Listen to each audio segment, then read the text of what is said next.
No. Now, good evening, folks. Now, this podcast again from Clover Hill Remand Centre, and we are now at the 22nd of February. Am I correct? 22nd of February is the date. It's now approximately 2:30 in the evening. I suppose over the course of the last couple of weeks, things have started to get interesting. I had Mihal, my brother Mihal, was up here last week for a visit, and on the back of that visit, I've asked Mihal to find out who the new judge is sitting in the district court in Monaghan, or to find out some information on him. As anyone who has any recollection of past events knows that, God rest him, Dennis McLaughlin was firmly in the Banty's pocket back in the day and made my life hell wherever he could for a number of years. So that was one meeting that was had. Also, then last week I had a video call with Breach. Breach, on the back of that video call, sent Maddie an email wondering if they were going to visit if herself and the barrister were going to visit feargal before February the 19th in the jail, and what the barrister's name was. Now, that was on possibly that was on the Thursday, or that email went on Wednesday of a week ago. So on the back of that, then there was silence. I was brought from Clover Hill into the CCJ, the Central Criminal Court, on Monday morning of the 19th of February. I was processed. I spent the morning in a holding cell with Michael Lynn, who was being sentenced for the 18 million, and let's just say there's a lot more heads should have rolled. Never mind his, but look at that. That's for another day. There's no point getting into that today. Then at approximately 11 o'clock or so, I was brought up into the court. I hadn't a clue what was going to happen, or who was going to be there, or what barrister was going to be there. The DPP then requested that the whole thing be kicked down the road again. And as far as I'm aware, the next court date is the 8th of April. Now, we have consented to the Brazilian fella giving his testimony from Brazil. So why they're kicking it on down the road doesn't make any sense to this side of the fence. After that event, I was then brought back down. I then had a 5-minute meeting with Maddie and the barrister, young Smith fella. They came in. His first question to me was, "I believe you asked for medical attention this morning." And I said, "I haven't had medical attention from 2008. Was the last time I had an anodyne. I don't know what that's about." But then I spoke to them briefly. I told them they need to get the briefcase.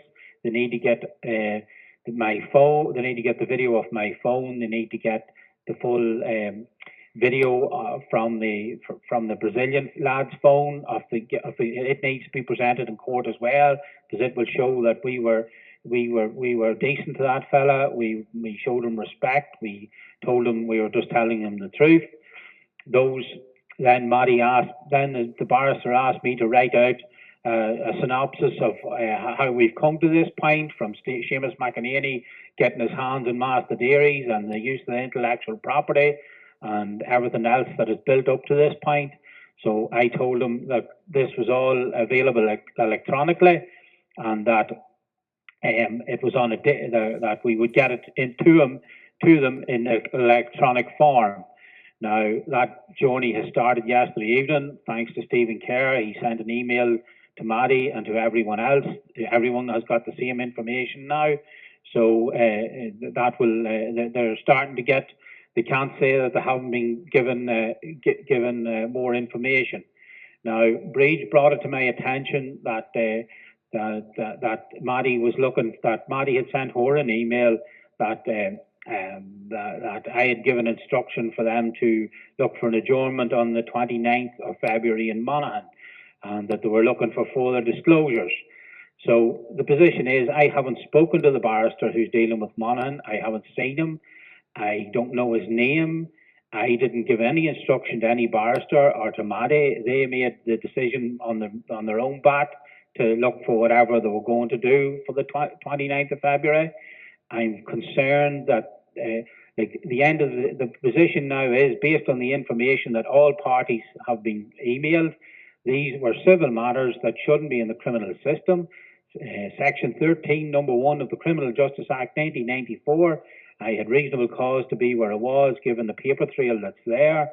And again, this is nothing but an attempt to cover up multi-million euro fraud in Monaghan and further afield at this stage. So Breed was to send Maddie an email on the back of our conversation yesterday to find out who this barrister was in Monaghan that was dealing with the matter. And Mihal, again, I haven't spoken to him last week in relation to the judge. John Alcock also said that he was going to contact Maddie in relation to Monaghan. I would hope that maybe a couple of parties will be in a position to be in Monaghan on the 29th, as I am going, as far as I am told I'm told that I'm going to be produced in Monaghan on the 29th. I can assure you this is a painful exercise, given my last message to Emma and to Emma was that we would sit down at a table in Monaghan with the four and have a conversation. Now, which that was before the proceedings happened in Foley's in Dublin. So I suppose, look, that's a short synopsis of where we're at. I'm to have a video link with Stephen Manning on Saturday morning. I hope Stephen has had time to review what Stephen Kerr has sent. Plus, Stephen will be attaching the letter to the president with this short podcast to everyone, so that everyone gets to see. That was one of the items we had in the window of Foley's on the morning, along with the notices of lawful intent and other legal documentation was there to be viewed by the Gardaí had they wanted to view anything, but they didn't. This was just another example of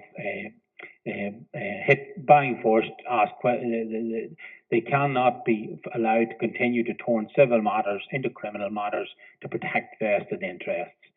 So that's, I suppose, I think I will just leave it at that for now today, as that brings everyone up to speed. Paddy McAvoy was in court on Monday as well, and Paddy is coming to the point. He wanted to sack his legal team in this matter and tell the judge that it's quite obvious that they weren't working for him. They were actually working for they were working for the Gardaí, and that it was quite clear that the Gardaí had acted in a heavy-handed manner in Foley's that morning with what they did, etc. But no doubt that the truth will now start to come out the other side of this, and all it has to be used is to clear this domino for other dominoes to fall. So, look at folks, thank you very much to those that have listened. From Seamus May's perspective, I tried to call him there a few times in the last 7 days, but I haven't. I didn't get to contact to connect with him. But hopefully, maybe next week I'll get him on the phone. So I leave it at that for now, folks, and I'll have to. We'll see now what next, what material, what starts to as things start to gather pace now next week, as the 29th in Monaghan is a key date from a freedom perspective, because as I've also always, this is turning in through the back door in Irish society, and someone had to stop and take stock and try and get a home run for many of those that have been affected throughout the country and further afield. But Now, this video link's going to end in 5 minutes, so we'll cut this off now, that I can have a few minutes with Stephen prior to the call finishing altogether. Okay, thanks, folks. Thank you very much. Now, thank you.